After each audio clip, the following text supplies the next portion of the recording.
और amendment of the constitution, अब संविधान में सब कुछ तो ठीक होगा नहीं, कभी ज़रूरत पड़ेगी तो कुछ चीज़ें हमें अमेंड करनी पड़ेगी। तो उसके लिए कौन सा आर्टिकल है हमारा, आर्टिकल 368। और इंडियन कॉन्स्टिट्यूशन कैसा है देखो, थोड़ा सा फ्लेक्सिबल है, थोड़ा सा रिजिड है, या कहें कि फ्लेक्सिबल भी नहीं है, रिजिड भी नहीं है। कुछ चीज़ों को हम आसानी से अमेंड कर सकते हैं और कुछ चीज़ों को वहीं नहीं कर सकते हैं। आर्टिकल 368, इस आर्टिकल को याद कर लो। ये क्या देता है कि पावर देता है पार्लियामेंट को। कौन कर रहा है, पार्लियामेंट, ना कि state legislature, to amend the constitution and its procedure. ठीक है, कॉन्स्टिट्यूशन को अमेंड कर सकते हैं, उसके प्रोसीजर को अमेंड कर सकते हैं, but parliament can not amend the basic structure of the constitution. Basic structure of the constitution कहाँ से आया, केशवनंदा भारती केस 1973, जब सुप्रीम कोर्ट ने यह कहा कि भाई सब कुछ बदलो लेकिन कुछ ऐसा सेक्शन है जिसको आप नहीं अमेंड कर सकते हो, उसे हम क्या कहते हैं, बेसिक स्ट्रक्चर। और जो सबसे ज़्यादा इंपॉर्टेंट है इसमें, वो है प्रोसीजर फॉर अमेंडमेंट। आखिर किसी चीज़ को अमेंडमेंट किया कैसे जाएगा, इसमें 8 स्टेप्स लक्ष्मीकांत में दिया हुआ है ना, उसको अच्छे से पढ़ लो। प्रेसिडेंट का क्या रोल है, कि अगर कोई अमेंडमेंट करना चाहते हैं तो क्या प्रेसिडेंट की अप्रूवल चाहिए पहले से परमिशन, कैसे परमिशन कहना चाहिए मुझे, क्या इससे पूछना ज़रूरी है प्रेसिडेंट से, नहीं। अप्रूवल, हाँ अप्रूवल तो चाहिए ही। कौन कर सकता है, लोअर हाउस कर सकता है कि अपर हाउस कर सकता है, या फिर स्टेट लेजिस्लेचर कर सकता है, कौन कर सकता है याद है। हाँ, और स्टेट लेजिस्लेचर,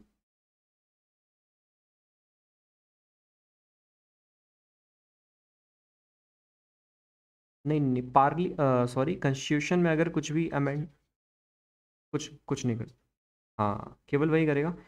स्टेट लेजिस्लेचर एक काम कर सकते हैं कि रिक्वेस्ट कर सकते हैं, किस चीज़ के लिए, लेजिस्लेटिव काउंसिल बनाने के लिए। जैसे कि अभी सिर्फ 6 स्टेट में है ना, अगर इनको चाहिए कि भाई हमारे यहाँ भी विधानसभा और एक होता है विधान परिषद, अगर इन्हें भी विधान परिषद चाहिए, यानी कि लेजिस्लेटिव असेंबली और लेजिस्लेटिव काउंसिल इसे कहते हैं इंग्लिश में, तो ये सेंटर को या पार्लियामेंट को वो कर सकते हैं रिक्वेस्ट कि हमारे यहाँ भाई बना दो, और वहाँ पर भी पार्लियामेंट या तो हाँ कर सकती है या तो ना कर सकती है, उसकी पूरी डिस्क्रिशनरी। कॉन्स्टिट्यूशन 3 वे से अमेंड कर सकते हैं, पहला सिंपल मेजोरिटी, और आर्टिकल 368 में 2 तरीके दिए हुए हैं। पहला है स्पेशल मेजोरिटी और तीसरा है special majority plus half of the state भी उसको पास करे बाय द सिंपल मेजोरिटी। ये वर्ड याद रखना, स्पेशल मेजोरिटी और सिंपल मेजोरिटी का अंतर पता है। हाँ फिर तो ठीक है। सिंपल मेजोरिटी है कि 50% ऑफ द मेंबरशिप, मान लो 545 सीट होती है, इसका 50% कितना हो जाएगा, 2 273 कह दूँ, ठीक है। ये मेंबरशिप है टोटल। तो अगर किसी को अमेंड करना है, 274 लोगों ने वोटिंग की, तो जो जो इस लिस्ट में है, लिस्ट लक्ष्मीकांत में दी हुई है, उसको एक बार देख लेना है। उन सारी चीज़ों का अमेंडमेंट के लिए हमें क्या चाहिए, सिर्फ और सिर्फ सिंपल मेजोरिटी। 274 लड़के आ जाएं, हाँ कर दें, तो अमेंड कर सकते हैं। जैसे कि लेजिस्लेटिव काउंसिल किसी स्टेट में बनाना हो, formation of a new state, कोई नया स्टेट बनाना हो, 5th शेड्यूल, 6th शेड्यूल में किसको डालना है किसको नहीं। 6th शेड्यूल क्या होता है, याद आ रहा है 6th शेड्यूल, नहीं याद आ रहा है। इसमें आते हैं ट्राइबल एरिया, इसमें भी आते हैं वो चार, ATMM, असम त्रिपुरा मेघालय मिजोरम। ऐसे 4 बार झूमो, असम त्रिपुरा मेघालय मिजोरम, असम त्रिपुरा मेघालय मिजोरम, याद हो जाएगा, ठीक है। स्पेशल मेजोरिटी क्या है कि 50% of the total membership plus 2/3 of the present and voting. इतने तो चाहिए, मान लो उस दिन 400 लोग प्रेजेंट थे, ठीक है, तो इसका 2/3 कितना हो जाएगा, 400 क्यों, कैलकुलेशन खराब हो जाएगी, 300 कर लेते हैं, यानी कि 200, ठीक है। 200 से भी ज़्यादा वोट चाहिए, और 274 से भी ज़्यादा वोट चाहिए, ये तो हमने कम ले लिया है। इसको अगर हम ऐसा नंबर लें, 420 ले लेते हैं, ठीक है। मान लो 420 आज प्रेजेंट है, तो 2/3 कितना हो जाएगा,